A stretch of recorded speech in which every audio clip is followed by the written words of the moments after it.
Not many cars can be credited with funding the purchase of an entire car company, but Renault's president said they couldn't have purchased Nissan in the late 1990s without the success of the Renault Scénic. It was a bold, innovative design, making clever reuse of parts to reduce the risk of failure on a car that was, depending on your point of view, either defining a brand new category or joining an existing category of cars that had never been a success. The shape of the first, second and third generation Scenic were presided over by Patrick le Quément. He's been very kind again to sit down and tell us the inside story of the car that kicked off the MPV boom in the late 1990s. So join me and Patrick as we delve into the Renault Scénic story.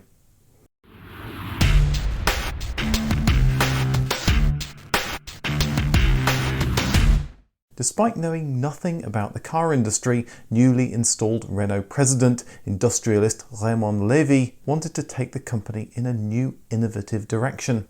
He hired ex-Ford and Volkswagen designer Patrick le Quément and charged him with creating innovative designs that would signal Renault's shift change from being a follower to a trendsetter. The first design to appear was the Laguna sports car concept that would morph into the Renault Sport Spider. But the original intention was to lead with an entirely more practical car. Maybe Renault's only creative bright spot in the 1980s was the modular practical Espace, a collaboration with Matra. But it was a large car, especially for European roads. It seemed obvious to the design team they should explore what a smaller Espace would look like. The initial exterior design was drawn by Jean-Pierre Plouet, but it was Anne Ansensio's theme that was finally chosen. Design director Jean-François Venet led a team that created a taller car with no central B-pillar between the front and rear seats, giving a wide opening.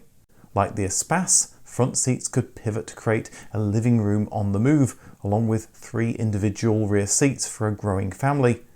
It was nicknamed the Minimax for minimum size, maximum space, but when it launched in the 1991 Frankfurt Motor Show, it was christened the Scenic, an acronym for safety concept embodied in a new innovative car.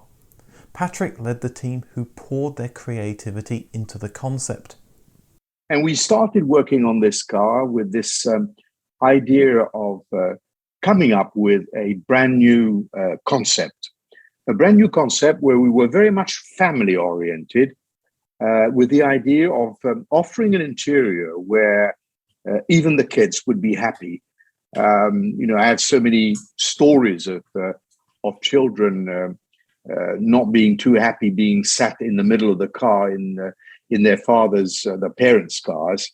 My wife being one of them. They got into the car about an hour before they left. Not to be in the center. So we really tried to imagine that interior where kids would really love getting in, whatever the seat.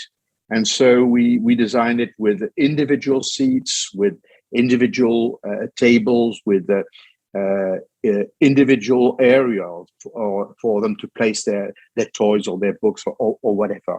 And our idea was really to return to the extraordinary. That's basically what we called it, with an interior that was filled with magic, be it also in terms of the color and trim, which played a huge part in the strength of the vehicle, with the idea of having each seat in a different color and each seat representing a continent. And we just anticipated the lovely little fights among the children, saying, oh, you were in America last week, it's my turn to be, and you go to Asia, and so on. MPVs are now seen as dull, but this concept was the exact opposite, infusing fun into a road trip. Kids weren't resigned to a long bench seat, each would get centre stage with their own individual seat that had its own storage. The carpet represented an imaginary world to spark their creativity. A lower rear window would allow small kids to see out in the days before smartphones, when I Spy was about the only game you could play if you didn't want to get car sick. The press photos showed the next generation car with a series of science fiction photos that tried to get across the message that this truly was a new Renault. The concept got a great reaction, but the reality was Renault couldn't produce it just yet. What really surprised me is when you think about it, that contrary to what one might have done later on, is we ourselves were not very reactive, because we were very concerned about the financial development of that vehicle as a one-off, not a one-off, a loan vehicle. And basically, we had to wait until a decision was made to launch a complete range of vehicle, whereby the Scenic variant could then be placed within it. Renault would focus on selling the new Clio, the upcoming Twingo, another new zany Renault creation, but most importantly, they needed to work on a replacement for their mass-market hatchback, the Renault 19. That car would become the Renault Megane, launched in 1995. With Renault making cars on a budget, they reused as much as they could the existing Renault 19 chassis and some existing engines. But the new rounded style and interior showed the Renault 19 had been held back by a bland shape. The new curvy Megane was a hit. The old joke at Renault was that they lost money on every car, but made it up in volume. In a previous life, Patrick had worked with Japanese companies on lean manufacturing. He was charged with making Renault efficient so these popular cars would start making a decent profit. The Megane and the Scenic that was to follow both had an accent over the E, and this stemmed from the influential lean manufacturing book from MIT, The Machine That Changed the World. And within the book, there was a chapter which was written by Welshman Daniel Jones, who said something like, if I can recall right, he said, one of the strategies offered to the European manufacturers will be to stress the specificity of their origins, of their nationality, in order not to offer a regroup target to the Japanese manufacturers. We clearly wanted to stress the Frenchness in the vehicle. We clearly could have lived without it, but basically I insisted that we should put the accent. The success of the Megane gave Renault money to fund other ideas. The Scenic concept seemed a natural new Megane variant, especially as the concept had used the same chassis. Renault management approved the Scenic, but on a tight budget.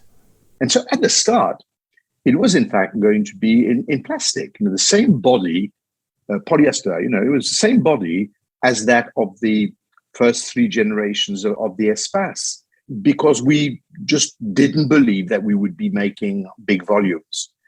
Glass reinforced plastic was cheaper for lower volumes. Sales and marketing were worried about the risk of spending more in case it failed. Renault were just getting back on their feet and needed to be very careful with the purse strings.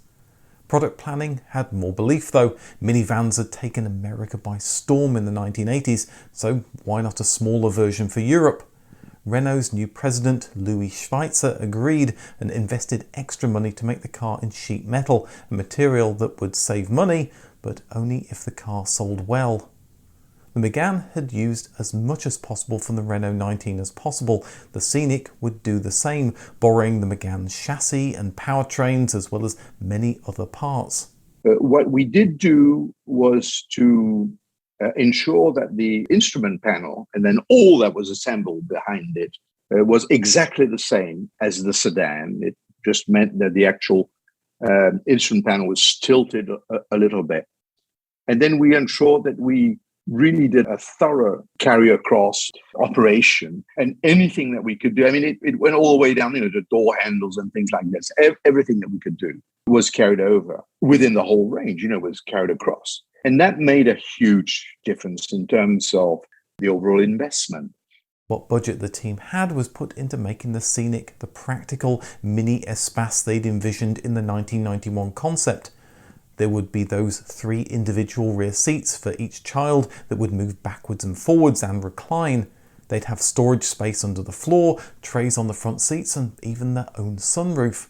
The centre seat could be folded down to make a table. If only 2 seats were required, one could be removed to allow long items to be passed through the car, or the 2 outer seats could be moved inwards to give the 2 rear passengers lots of room. Up front, there was storage under the passenger seat as well as cup holders, still quite a novelty in the mid-1990s. There was even storage space under the rear seats. There were so many places things could be stored, Renault needed a diagram so customers didn't miss any. The rear parcel shelf had 2 positions to allow more carrying options. That boot was already pretty large thanks to thinner rear seats, but with 1, 2 or all 3 rear seats removed, it created a cavernous space to haul things, an improvement on the cutting-edge Renault 16 modular hatchback of the 1960s that had helped to inspire the Scenic in the first place. Kom nu naar de Renault dealer. Vraag naar de sleutel en maak contact met de Mégane Scénic. Want als de sleutel past, is de Mégane Scénic voor u. Van 12 december tot en met 2 januari. Altijd prijssleutelweken van Renault. Renault's new car launched at the end of 1996, not as the Scenic, but as the Renault Mégane Scenic. This was pitched as just another body style for the popular Mégane. This allowed the Scenic to piggyback the Mégane's marketing budget, saving money on this risky bet. And being in the Mégane family, the Scenic also shared the Mégane's oval-shaped family design. Customer excitement was immediate, helped no doubt by the Scenic winning European Car of the Year and What Car's Car of the Year. It was quite an achievement for what was supposed to be a Mégane submodel. The Scenic created a buzz that got customers coming into dealerships, where they'd find the Clio, Twingo, Mégane, Laguna, or even the larger Espace, helping to boost sales of these cars into the bargain. Once they were sitting in the Scenic, the dealers were only too happy to explain the incredible practicality of this little car. Families used to buying much larger and pricier cars could see the advantages of Renault's new MPV. Many hailed the Renault Scenic as the first MPV or multi-purpose vehicle. It certainly popularised the category and led to a slew of copycats, but it was far from the first. There had been minivans around since the VW microbus and smaller practical cars such as the 1950s Fiat 600 Multipla. I could also mention concepts such as the AMC Concept 80 AM van, Lancia Mega Gamma and Lada X1. But it wasn't just concepts. There was the Nissan Prairie, Honda Civic Wagon, Toyota Tercel Wagon, and Mitsubishi's Space Wagon and Space Runner. But the Renault Scenic was the first to add a whole new level of practicality, and the first the public really responded to. The copycat competition came thick and fast, of course, with many pulling the same trick Renault had pulled by using the chassis and many components from their mainstream hatchbacks to save both cost and time. 3 standout competitors were the Vauxhall Opel Zafira, that was the first MPV to offer 7 seats, the elegant egg-like Citroën Zara Picasso, and the car with looks that only its mother could love, the Fiat Multipla, with seating for 6 in a car less than 4 meters long. But the Scenic ruled the roost, selling 4 times as many cars as they'd initially hoped, and giving all other variants of the Mégane a run for their money. Production expanded to Brazil in 1998 and Mexico in 2000. It wasn't without its faults though. The chassis, borrowed from the 1988 Renault 19, produced quite a bit of body roll, thanks to Renault wanting to set the suspension fairly soft for passenger comfort. But then the Scenic was going to spend more time on the school run and less time on tight, twisty back roads. With success like this, it was obvious the car would get a facelift in 1999 to keep it selling. The front was modified, something Patrick was never happy with after the original car's front end had to be altered at the last minute. Inside, the new rear headrest gave better rear visibility, and there was yet another cubby. Renault was maybe going for some sort of storage space world record, this time on the dashboard for your sunglasses. But the biggest change was something that had been removed. Although the car would still have small Mégane lettering, the Mégane Scenic would from now on be called just the Renault Scenic. MPVs were initially seen as the new hotness, but quickly they also became known as practical, dependable family cars and, well, a little boring. The mid-size vans were looked upon as being purely a family man's vehicle, which clearly had nothing to do with automotive passion. It was the vehicle that one was condemned to own if one had a little bit of intelligence and a growing family. It was very much based on good sense, But in terms of image, you had difficulty in allowing people to think that you were, in fact, a James Bond in real life, if you drove a Scenic. To answer this, Renault introduced its urban four-wheel drive warrior version, the Scenic RX4 in 2000, using four-wheel drive parts from Nissan and Austrian firm Steyr Daimler Puch. The suspension was stiffened and raised with extra protection under the engine, just in case the car actually went off-road. Big black plastic bumpers and a first protective plastic side panels added to its tough off-roading look, but they were perhaps most useful preventing door dings in the supermarket car park. The four-wheel drive parts had to go where the spare wheel was located, so it moved to the rear hatch that was made from plastic to save weight.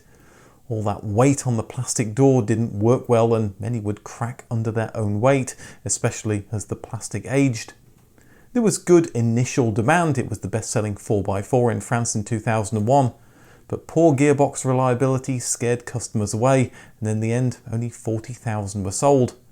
But Renault never lost money on the car, and it helped to change the image of the Scenic as being more than just a small people carrier. It had an awful lot of character, an awful lot of presence. And sure enough, it was very distinctive within a showroom right next to a regular Scenic. I was going to say ordinary Scenic. No, regular Scenic. And so it actually, it did the job. The second generation arrived in 2003, and Renault took inspiration from a new concept.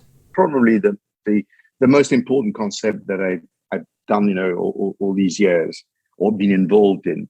And that was the concept car Velsatis, which was this coupe, which was designed for the 100 years anniversary of Renault. And the vehicle was designed so that the front end expressed modernity with this one-box approach.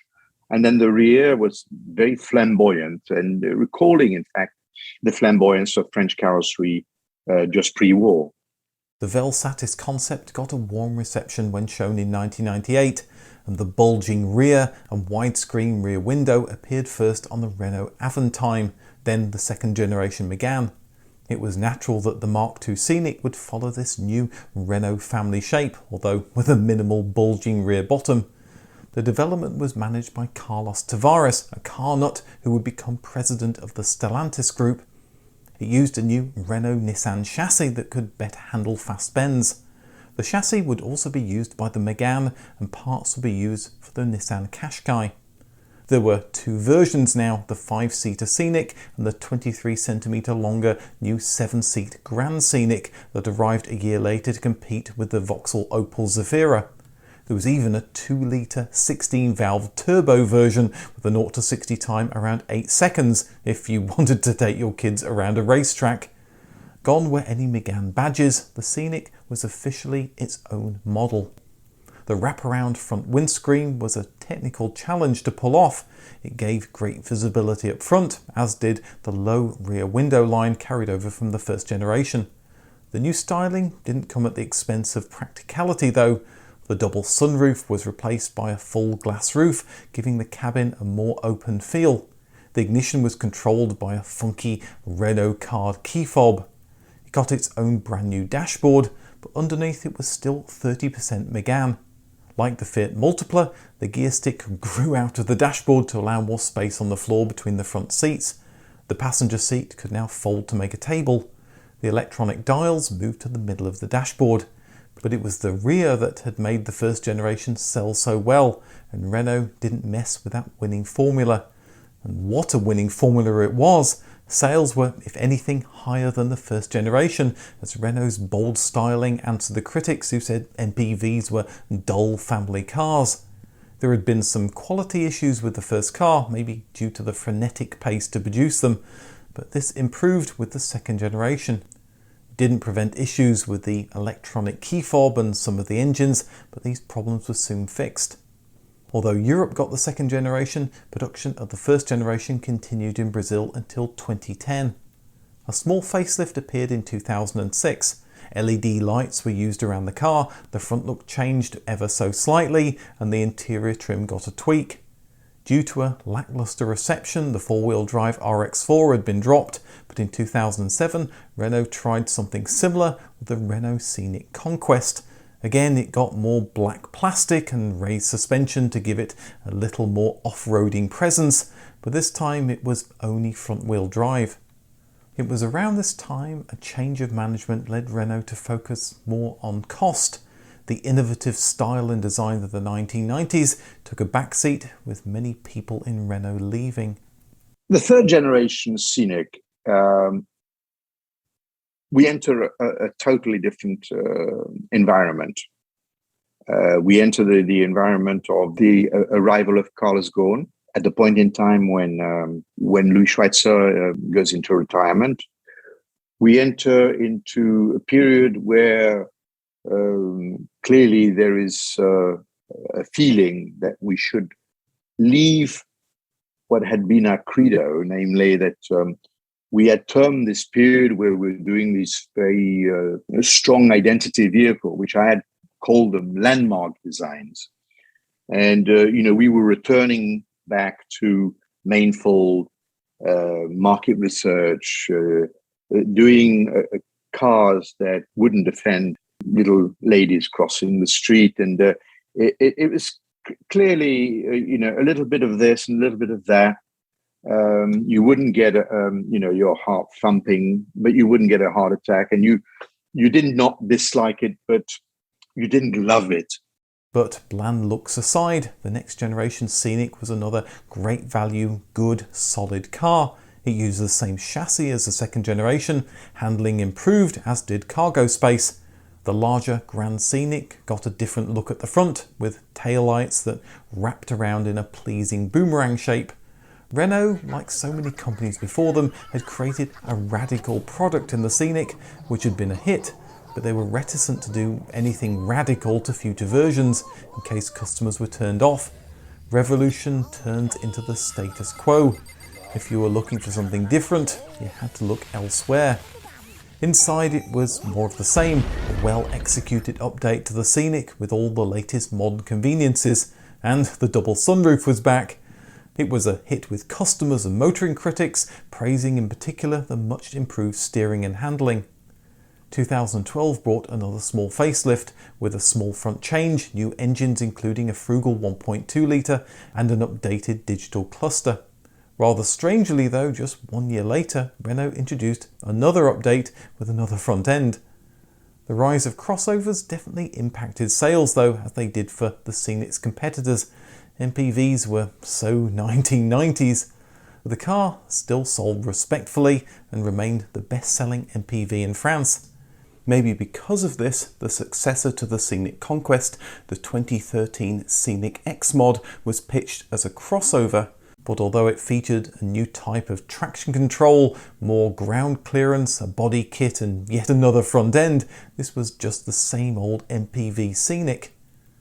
Renault's styling department might have been sidelined in the mid-2000s, but they were still able to push through some striking designs. They signalled the future of the MPV with the R-Space concept in 2011.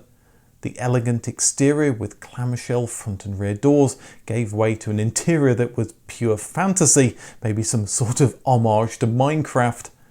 The R-Space served as inspiration for the fourth generation Scenic that launched 5 years later in 2016, although the shape leaked to the press a few months before. Maybe driving a prototype through the streets of Paris in front of a motoring journalist isn't the best way to keep a secret. Or maybe that was the whole idea, a way of getting free publicity. With large 20-inch wheels borrowed from the R-Space concept, it saw the Scenic creep slowly into crossover territory, which was where Scenic customers were going in any case. Like all Nissans and Renaults of this period, it shared its chassis with a raft of other cars, including crossovers. While the Scenic's exterior showed a clear lineage from the R-Space concept, the interior, maybe for good or bad, had nothing to do with it. It wasn't a wacky cubist interior, maybe more suited to the Citroën C4 Picasso, but a highly competent but boring sea of black. It was a world away from the frivolity and imagination of the original Scenic concept, with its individual seat fabrics and floor carpet showing an imaginary world. The cubby between the front seats was useful, but had to be moved forward to accommodate 3 kids, losing the oh-so-necessary cup holders. Maybe that wasn't such a heartache though, as they couldn't hold large bottles. And the 3 rear seats weren't individual any longer, but a 60-40 split. Of course, it had the full suite of all the latest electronic driver's aids. One new innovative feature was the ability to fold all the rear seats by pressing a button on the new large touchscreen or a button in the boot. And the panoramic moonroof was back, this time without a central pillar. It might have been a great package, but it wasn't a true crossover, which is what customers wanted. And it had the taint of being a boring family-moving MPV. Sales were a disappointment compared to previous versions, despite a facelift in 2020. In May 2022, Renault announced the Scenic would be discontinued, with the Grand Scenic to follow soon after. Just a month earlier, Citroën had announced the death of the C4 Picasso. The MPV category was finished. Or was it? The oh-so-sensible Volkswagen Touran was still available, and the same month Renault announced the end of Scenic production. They showed off the Scenic Vision concept with promises it would be launched in 2024, this time as an electric hydrogen hybrid. The press release didn't focus on the Scenic's practicality or its imaginative frivolity, but on sensible features like sustainability and driver's safety aids. To be fair, the original Scenic had talked up the large amount of recycled materials it used, and it's not to say that the new concept didn't have noble goals, but they weren't features to get most people standing in line outside their dealerships. And it was all wrapped in a package that didn't stand out from the crowd. A world car, with the only French flair being the accent in the concept's name. The Scenic was probably the most important car of the late 1990s. As Patrick le Quément said, quoting the architect Le Corbusier, it was intelligence made visible. Where before there was nothing, a creative team imagining together had dreamt up a new type of car that millions enjoyed. David Tuhig, the project manager of the first Nissan Qashqai, a car that helped create another new category 10 years later, certainly feels it was a significant car. So I think the impact of the Megane Scenic really can't be underestimated, because first of all, it was the vehicle, I would say, that provided the cash resources that Renault required to invest in, buy, and rescue Nissan effectively. It had been a massive commercial success. The Qashqai kicked off the European crossover category that overtook MPVs, but ironically the Qashqai may never have existed without the funding the Scenic provided to bail out Nissan. The Renault Scenic is yet another car like the Renault Sport Spider, Twingo and Aventime, born out of a period of intense creativity and an amazing game changer. As usual, there's an optional extra video where I talk more about the Scenic, and in that video there's a link to the full interview with Patrick. Once again, thanks to Patrick for sharing his thoughts, and to all my patrons. Thanks for watching, and I'll see you in the next video.